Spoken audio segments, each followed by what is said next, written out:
Hey hello guys, welcome back to the channel medical pyrexia. So आज हम start करेंगे common peroneal nerve. और ये हमारी किसकी ब्रांच रहती है? ये हमारी सिएटिक नर्व की ब्रांच होती है। ठीक है, ये इम्पॉर्टेंट होती है। अब हम इसको सबसे पहले इसकी रूट वैल्यू देख लेते हैं। तो ये dorsal division of ventral रेमाई of L4, L5, S1 and S2 होती है। ठीक है, अब इसका कोर्स क्या क्या होता है? ये सिएटिक नर्व की एक स्मॉलेस्ट टर्मिनल ब्रांच होती है।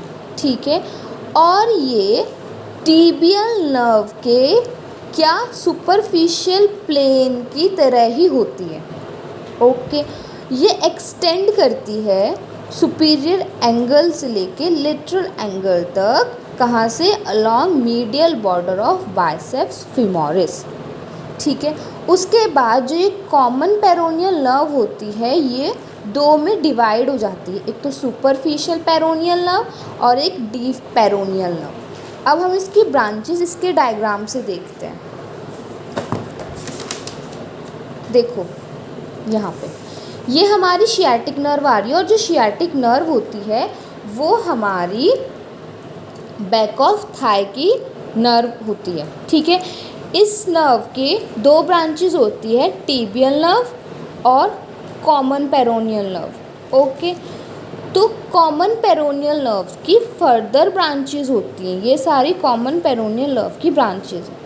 तो उसकी पहली जो ब्रांचेस होती है वो होती है जो कि short head of bicep femoris को पियर्स आउट करती है। ठीक है, अनदर वन कौन सी होती है? Superior lateral genicular nerve. उसके बाद ये lateral cutaneous nerve of calf, and यहाँ पे इंफीरियर लेटरल जेनिकुलर नर्व। उसके बाद में हमने देखा था पॉप्लिटियल फोसा में कि वहाँ पे एक सूरल कम्युनिकेटिंग नर्व होती है। तो जो सूरल कम्युनिकेटिव नर्व होती है वो पार्ट तो होती है कॉमन पेरोनियल नर्व का। ठीक है, उसी की ब्रांच होती है, लेकिन बाद में वो टिबियल नर्व की ब्रांच के साथ मिल जाती है और वहाँ से एक सिंगल ब्रांच स्टार्ट होती है जिसको हम बोलते हैं सूरल नर्व। और इसका हम टर्मिनेशन किस में पढ़ेंगे? सोल ऑफ फुट में। तो ये तो हमारी ब्रांचेस के बारे में हो गया कॉमन पेरोनियल नर्व की। ओके, अब हम इसकी थ्योरी देख लेते हैं। तो क्यूटेनियस का मतलब होता है जो स्किन को सप्लाई करती है।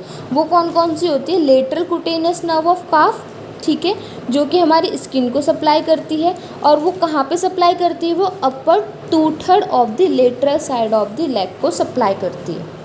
ओके, नेक्स्ट हमारी होती है सूरल कम्युनिकेटिव नर्व, जो कि अराइज होती है हमारी upper part of the fossa. कौन सा फोसा? पॉप्लिटियल फोसा से, और रन करती है पोस्टरोलेटरली एस्पेक्ट ऑफ काफ, एंड कहाँ पे ज्वाइन करती है?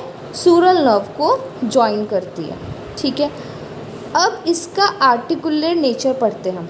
ठीक है, तो वो क्या होता है? Superior lateral genicular nerve, inferior lateral genicular nerve, और उसके बाद रिकरेंट जेनिकुलर नर्व भी यहाँ पे होती है जो कि इनको डिवाइड करती है सुपरफिशियल और डीप पेरोनियल नर्व में। उसके बाद यहाँ पे मस्कुलर ब्रांचेस होती हैं, लेकिन वो अराइजेज नहीं होती इस नर्व से, तो इसलिए it may give branches to the short head of biceps femoris. ये पूरा इसके बारे में हो गया। ठीक है, अब हम इसकी जो इम्पॉर्टेंट पार्ट होता है वो होती है क्लिनिकल एनाटमी। अब हम इसकी क्लिनिकल एनाटमी देखते हैं।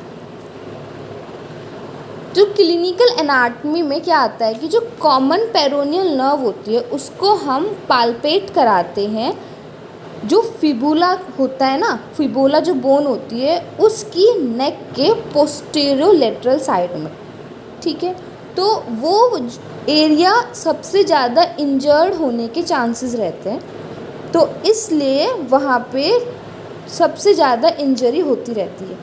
तो वहाँ पे हम कॉमन पेरोनियल नर्व को पाल्पेट करा पाते हैं। ठीक है, कभी कभी क्या होता है कि जो पेशेंट होते हैं उनका जो फुट होता है वो ड्रॉप हो जाता है, लटक जाता है, तो विच इज़ यूजुअली पेनलेस, लेकिन क्या होता है कि वहाँ पे हम उसको अपने फुट को डॉर्सी फ्लेक्स नहीं करवा पाते और वहाँ पे इवर्जन ऑफ फुट भी नहीं हो पाता, मतलब वहाँ पे वीकनेस आ जाती है, ठीक है।